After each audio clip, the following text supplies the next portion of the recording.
Hi అండి. 'నా ప్రేమ రాక్షసుడు' పార్ట్ 19. అమృత మౌర్యని కోపంగా చూస్తూ మీరిలా చేయకండి అని అంది.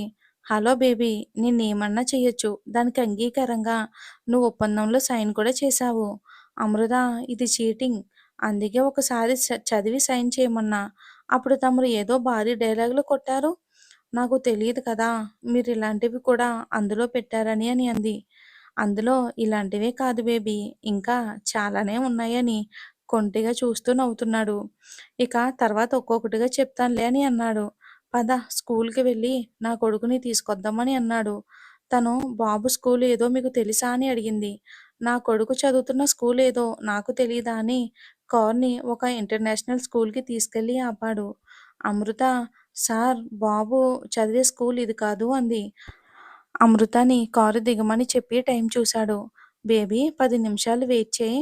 సార్, బాబు చదివే స్కూల్ ఇది కాదు అని చెప్తూ ఉంటే వెయిట్ చేయమంటారేంటి అని అంది అసహనంగా అమృత. మౌర్య, కూల్ బేబీ, ఎందుకు టెన్షన్ పడతావు, కొద్దిసేపు ఆగు. తను ఎందుకు ఇక్కడ ఉన్నాడో అర్థం కాదు. బాబుని ఇంత పెద్ద స్కూల్లో జాయిన్ చేసే స్తోమత నాకు లేదు. కానీ నా జీతంతో ఇక్కడ చదివించడం కష్టమని మనసులో అనుకుంటుంది. ఈలోగా నాన్న అనే ఒక గొంతుకు వినిపించి అటు చూసింది. బాబు పరిగెడుతూ వచ్చి మౌర్యాన్ని కౌగిలించుకుని నాన్న అని తనకి ముద్దులు పెడుతూ ఉన్నాడు. అసలక్కడ ఏం జరుగుతుందో అర్థం కాని అమృత బ్లాంక్ ఫేస్‌తో మౌర్యాన్ని చూస్తూ ఉంటే తను అమృతాన్ని చూసి కన్ను కొట్టి, దేవాంష్, నాతో పాటు మీ అమ్మ కూడా వచ్చింది అని అన్నాడు.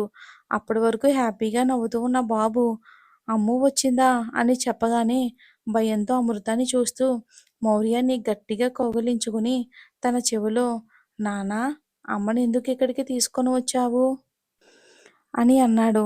అమృత దేవాన్ష్ అని అరిచింది. తను వెంటనే మౌర్య నుండి కిందకి దిగి అమృత కాళ్ళకు చుట్టేసి, అమ్ము, సారీ అమ్ము, నాన్న నీకు చెప్పకు అన్నాడు.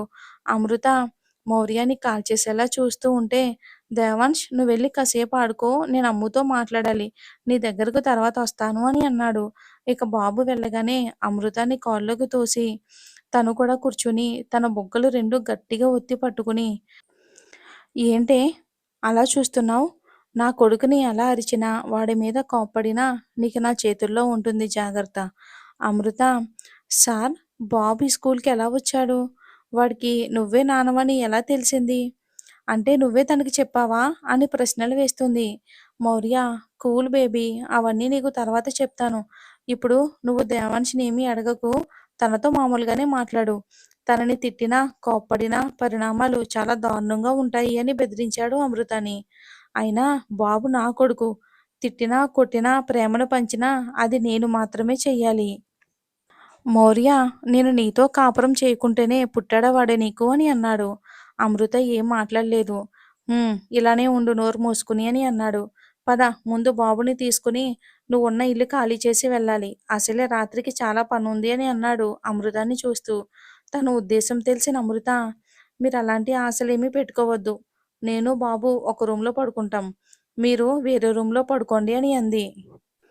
మౌర్య, అవునా? నేను నిన్నక్కడికి తీసుకొని వెళ్ళేది నీతో కాపురం చేయడానికి కానీ, నువ్వొక రూమ్‌లో, నేనొక రూమ్‌లో పడుకోవడానికి కాదు. అయినా ఒప్పందం మర్చిపోయావా? దాని గురించి ఇంటికి వెళ్ళి మాట్లాడుకుందాం. నేను వెళ్ళి దేవాన్షిని తీసుకొని వస్తానని వెళ్ళాడు. అమృత సార్‌కి దేవాన్షి తన కొడుకు అని ఎలా తెలుసు? నన్ను ఫాలో చేశాడా అని రకరకాలుగా ఆలోచనలు చేస్తుంది.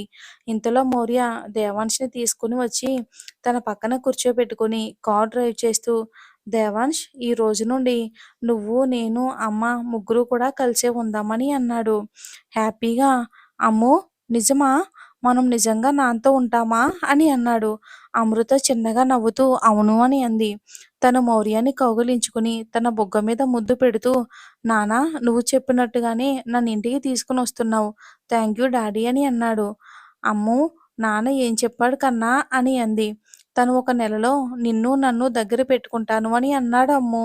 నాన్న చెప్పినట్టుగా ఒక నెలలో మనల్ని ఇంటికి తీసుకెళ్తున్నాడు అని చాలా సంతోషంగా ఉన్నాడు దేవాన్ష్. అమృత ఇక దేవాన్ష్ ఫేస్‌లో ఆనందం చూసి, ఇన్ని రోజులు నేను నిన్ను మీ నాన్నకి దూరంగా ఉంచాను. నన్ను క్షమించు కన్నా అని మనసులో బాధపడుతుంది. అమృత ముందు అద్దం నుండి గమనిస్తున్న మౌర్య తన మనసు చదివిన వాడిలా, "ఇప్పటికన్నా దేవాన్ష్ మనసులో ఏముందో తెలుసుకో బేబీ. ఇంక నీ మూర్ఖత్వంతో నువ్వు బాధపడి పసిపిల్లాడిని కూడా బాధపెట్టకు" అన్నాడు. అమృత, "నా కోసం కాకపోయినా నా కన్నబిడ్డ కోసమైనా మీ దగ్గర ఉంటాను" అని అంది. మౌర్య, "నువ్వు రాను అన్నా కూడా బలవంతంగా అయినా నిన్నెత్తుకెళ్ళిపోయేవాడిని" అని మనసులో అనుకుని అమృత ఉన్న ఇంటి దగ్గరికి వెళ్లారు. "మౌర్య, నీ ముఖ్యమైన వస్తువులు మాత్రమే తీసుకుని రా ఇప్పుడు. నేను అన్నీ రేపు తీసుకుని వస్తాను" అని అన్నాడు. అమృత తనవి, బాబువి బట్టలు తీసుకుని కారులో పెట్టి బామ్మ దగ్గరికి వెళ్ళి, "నా భర్త నన్ను తన ఇంటికి తీసుకుని వెళ్తున్నాడు బామ్మ" అని తన ఫాస్ట్‌లో ఏం జరిగిందో కూడా మొత్తం బామ్మకి చెప్పేసింది అమృత.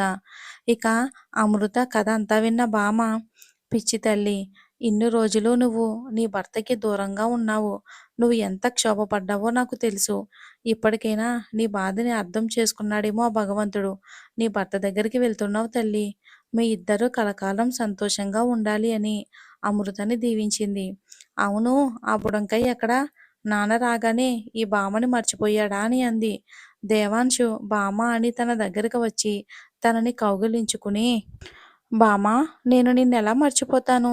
నాకు రోజూ నువ్వే కదా స్నాక్స్ పెట్టేది.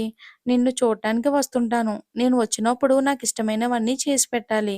బడవ" అని తన బుగ్గన ముద్దు పెట్టి, "నువ్వొస్తే తప్పకుండా చేసి పెడతాను" అని అంది. అమృత ఏడుస్తూ, "అమ్మలేని నాకు అన్నీ నువ్వే అయ్యి, నా బిడ్డని నన్ను ఇన్ని రోజులు జాగ్రత్తగా చూసుకున్నావు కదా బామ్మా! నీ మేలు ఈ జన్మలో మర్చిపోలేను." బామ్మ అమృత కన్నీళ్లు తుడిచి, "నువ్వింకా ఇలా ఎప్పుడూ ఏడవకూడదు. నీ మొహంలో ఎప్పుడూ కూడా చిరునవ్వు కనిపించాలి" అని అంది. అలాగే అని అక్కడి నుండి తన గెస్ట్ హౌస్‌కి తీసుకుని వెళ్ళాడు. దేవాన్ష్ అది చూసి, "నాన్నా, ఇది మన ఇల్లేనా" అని అన్నాడు. తను, "కాదు దేవాన్ష్, ఇది గెస్ట్ హౌసు. మన ఇల్లు ఇంకా పెద్దగా ఉంటుంది. మరి మన ఇంటికి తీసుకెళ్ళొచ్చు కదా" అన్నాడు. "అక్కడికి వెళ్ళడానికి కొద్ది రోజులు టైం ఉంది నాన్న, అప్పుడు వెళ్దామని" అన్నాడు. అమృత ఏం మాట్లాడకుండా ఇంట్లోకి వెళ్ళిపోయింది. "బాబు, నాన్న, అమ్మకి ఏమయ్యింది? ఈ ఇల్లు ముందే తెలుసా? అలా ఒకతే వెళ్ళిపోతుంది" అని అన్నాడు. మౌర్య దేవాన్ని ఎత్తుకుని తీసుకెళ్తూ సోఫాలో కూర్చుని ఉన్న అమృతాన్ని చూస్తూ, "ఈ ఇల్లుని మీ అమ్మ ఎప్పటికీ మర్చిపోదురా. ఇక్కడ మీ అమ్మకి చాలా జ్ఞాపకాలు ఉన్నాయి" అని అన్నాడు. "పద, గదికి వెళ్ళి ఫ్రెష్ అవుదామని" ఇద్దరూ పైకి వెళ్ళి ఫ్రెష్ అయ్యారు. ఇక మౌర్య చెప్పిన దాని గురించి ఆలోచిస్తుంది అమృత. ఇక తను కాలేజీలో ఉన్నప్పుడు జరిగిన సంఘటనలన్నీ గుర్తు చేసుకుంటుంది. మౌర్య, దేవ ఇద్దరూ స్నానం చేసి రెడీ అయ్యి వచ్చారు కానీ అమృత అక్కడే సోఫాలో కూర్చుంది. "నాన్న, అమ్ము ఇంకా అక్కడే కూర్చుంది. తను ఎందుకు నీరసంగా ఉంది?" మౌర్య బాబు బుగ్గన ముద్దు పెట్టి, "పైన ఒక గదిలో నీకు నచ్చిన బొమ్మలన్నీ ఉన్నాయి. నువ్వెళ్ళి ఆడుకో" అని అంటే తను నవ్వుతూ పైకి వెళ్ళిపోయాడు ఆడుకోవడానికి. ఇక మౌర్య అమృత పక్కన కూర్చుని బేబీ అని తన ఒడిలో పడుకుని, "ఆ రోజుని తలుచుకుంటున్నావు కదా" అని అన్నాడు. తను ఊ అని అంది. "ఆ రోజు నేను కూడా మర్చిపోలేను బేబీ" అంటూ తన నడుము దగ్గర చీరని పక్కకు జరిపి అక్కడ తన పెదవులతో రాస్తూ, "ఆ రోజులా ట్రై చేద్దామని" అన్నాడు. మౌర్య చేస్తున్న పనికి అమృతకి ఒళ్ళంతా కరెంట్ పాస్ అయినట్టు అనిపించింది. మౌర్య చేస్తున్న పనికి తన తలలోకి వేళ్ళను పోనిచ్చి నిమురుతూ ఉంది అమృత. "బేబీ, ఇక నాతో ఉండిపోవే. దేవాంశుని చూడు ఎంత సంతోషంగా ఉన్నాడో." అమృత, "అవును, వాడి ఆనందాన్ని ఇన్ని రోజులు దూరం చేసినందుకు నా మీద నాకే కోపంగా ఉంది సార్" అని కన్నీళ్లు పెట్టుకుంది. మౌర్య, "ఓయ్, ఏంటి ఆ కన్నీళ్ళు? ఇన్ని రోజులు మిస్ అయిన వాడి సంతోషం వాడికి మళ్ళీ తిరిగిచ్చేద్దాం, సరిపోతుంది." అమృత పెదవులపై చిరునవ్వు తొంగి చూసింది. మరేం జరుగుతుందో వచ్చే భాగంలో చూద్దాం. దయచేసి స్టోరీ నచ్చితే లైక్ చేసి, కామెంట్ చేసి ఛానల్ని సబ్స్క్రైబ్ చేసుకోండి. Thanks for watching.